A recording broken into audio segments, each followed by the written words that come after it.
চারিদিকে কত কিছু ঘটছে, মুখে মুখে ঘটনা যা রটছে, আড়ালে প্রকাশ্যে যা বলছে, তাই নিয়ে ক্যামেরা চলছে, ক্যামেরা চলছে, ক্যামেরা চলছে, ক্যামেরা চলছে।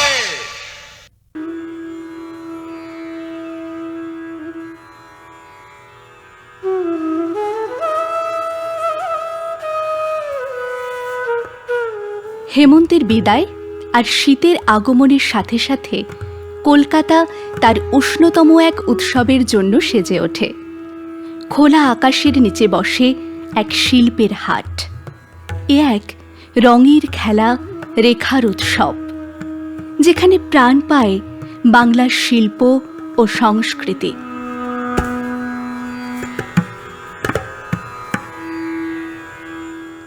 সম্প্রতি রাজ্য চারুকলা পর্ষদের উদ্যোগে সম্পন্ন হল পশ্চিমবঙ্গ চারুকলা উৎসব। এই উৎসব উপলক্ষে রবীন্দ্র সদন চত্বরে বসেছিল এক বিরাট শিল্পমেলা।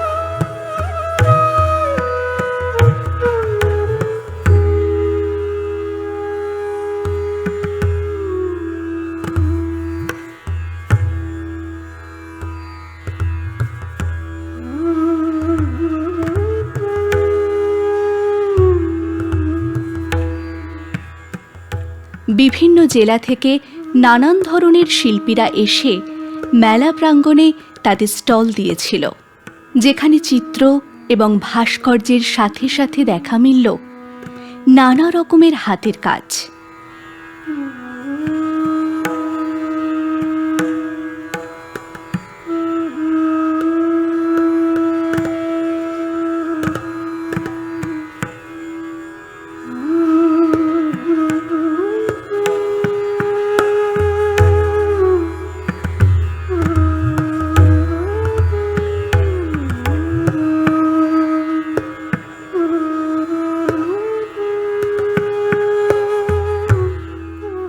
বাংলার দূর দূরান্ত থেকে আসা প্রবীণ শিল্পীদের হাতের দক্ষতা আর আধুনিক ক্যানভাসে নবীন প্রজন্মের ভাবনা সব এসে মিশেছে এই এক প্রাঙ্গণে।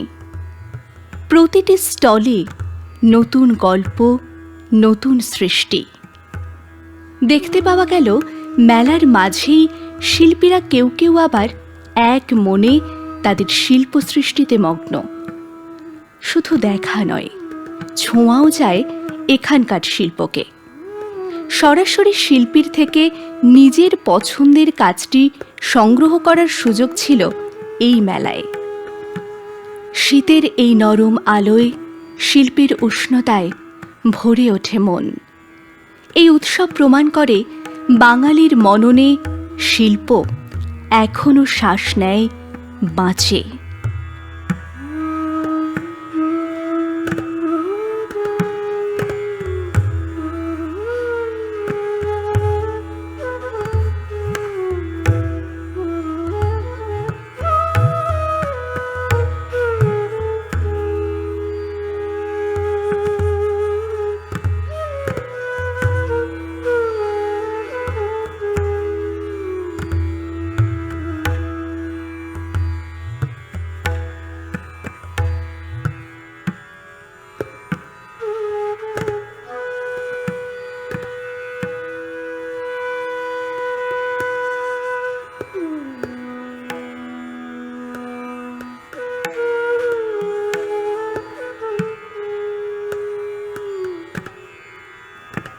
মেলায় অংশগ্রহণকারী দক্ষিণ দিনাজপুরের একদল শিল্পী জানালেন, আমি শম্পা সাহা, দক্ষিণ দিনাজপুর শিল্পকথা দলের থেকে। আমরা মোট 6জন শিল্পী এখানে উপস্থিত রয়েছি। তো আমাদের কিছু আর্টওয়ার্ক নিয়ে তো রয়েছি, এটা বোঝাই যাচ্ছে। তো আমার কাজ রয়েছে এগুলো, মোট মেনলি ফায়ারের ওপরে মাটি নিয়ে আমি কাজ করে থাকি। পেছনেও কিছু কাজ রয়েছে। তাছাড়া আমাদের সাথে আরও কয়েকজন শিল্পী এখানে উপস্থিত রয়েছে। সিদ্ধার্থ দাস, অর্ণব, এরা মিসিং রয়েছে, ওরা আউট অফ স্টেশন। তো যারা রয়েছে তাদের কাজ সম্পর্কে বলতে আমি তাদেরকে একটু দিচ্ছি।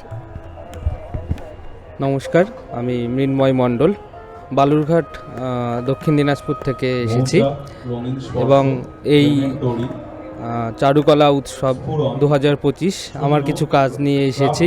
আমি মেনলি অ্যাক্রিলিকে কাজ করি, ক্যানভাসে। এখানে কিছু কাজ আছে আমার, এখানে রাখা আছে এবং পেছনেও কিছু কাজ আছে বাসটায়। তো আর বাকিটা সৈকতদা বলছে। নমস্কার, আমি সৈকত ঘোষ বলছি। আমিও দক্ষিণ দিনাজপুর থেকে এসেছি। মৃন্ময় তো বললোই, আমারও ওই ক্যানভাসের উপরে অ্যাক্রিলিকের উপরেই কাজ করা হয়েছে। ক্যামেরা চলছে।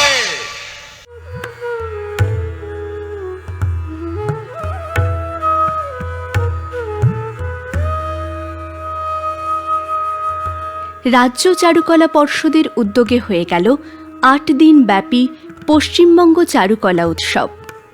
এই উৎসব উপলক্ষে সম্পূর্ণ একাডেমি অফ ফাইন আর্টস জুড়ে আয়োজন করা হয়েছিল এক বিশাল শিল্প প্রদর্শনীর। এই গ্যালারির প্রতিটি কোণে যেন লুকিয়ে আছে এক একটি ভিন্ন গল্প। শিল্পীরা তাঁদের সৃষ্টিতে ফুটিয়ে তুলেছেন মানব মন, প্রকৃতি আর সময়ের আলেখ্য। কোথাও আছে রং আর রেখায় আঁকা অ্যাবস্ট্র্যাক্ট কাজ, আবার অন্য কোথাও রয়েছে উজ্জ্বল ক্যানভাসে স্থির জীবন। কোথাও আবার জ্যামিতিক সিঁড়ির বিন্যাস এক অন্য ধাঁচের চিত্রকল্প তৈরি করেছে। এর পাশেই হয়তো ঝুলছে এমন কিছু শিল্পকর্ম যা লোকশিল্প ও আধুনিকতার এক অপূর্ব মেলবন্ধন।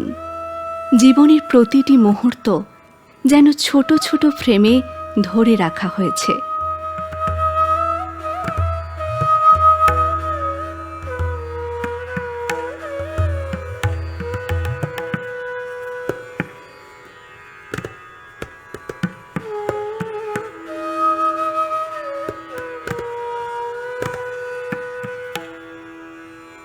দেওয়ালে নজর কাটছে অদ্ভুত সব কাজ।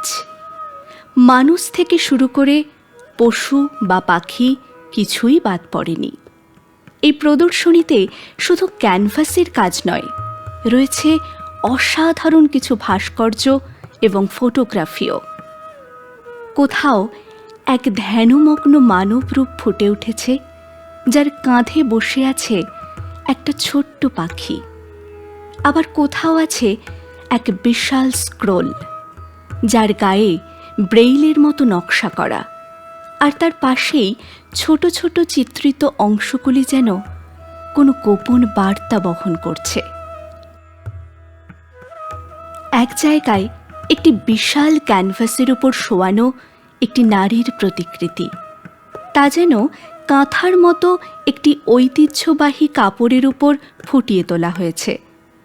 এক অংশে মানুষের অবয়ব কাঁটাতারের ভেতর বন্দী, চারপাশে অদ্ভুত সব রূপক চিত্র। এখানে স্বাধীনতার আকাঙ্ক্ষা আর সামাজিক বাঁধনের টানাপোড়েন একসঙ্গে ফুটে উঠেছে। আরেকদিকে আমরা দেখতে পাই দেবী চক্ষুর মাঝখানে সিঁড়ি বেয়ে ওপরে ওঠা এক নগ্ন শিশু, যেন এখানে স্বপ্ন আর ভাঙনের মধ্য দিয়ে মানুষের দীর্ঘ যাত্রাকেই নতুন করে দেখা যাচ্ছে।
প্রদর্শনী নতুন প্রতিভাবান শিল্পীদের এক মঞ্চে এনেছে।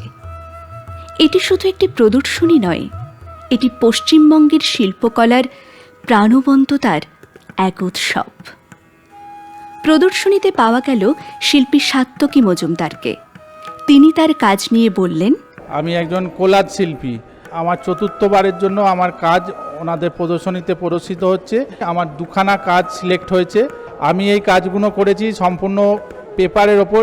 এই ছবিটার তার নাম হচ্ছে ক্রিমস অফ সাবকনসাস, আর এই যে ছবিটা রয়েছে এটা হচ্ছে ড্রিমস ইন মোশন।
প্রদর্শনীতে উপস্থিত দর্শক সৌরভ সরকার জানালেন, শিল্পীরা যে অধ্যবসায়ী কাজ করেছে বিভিন্ন ক্ষেত্রে তার বৈচিত্র্য সাংঘাতিক, মানে সেটা অসম্ভব এবং সেটা দেখে ভীষণই ভালো লাগছে।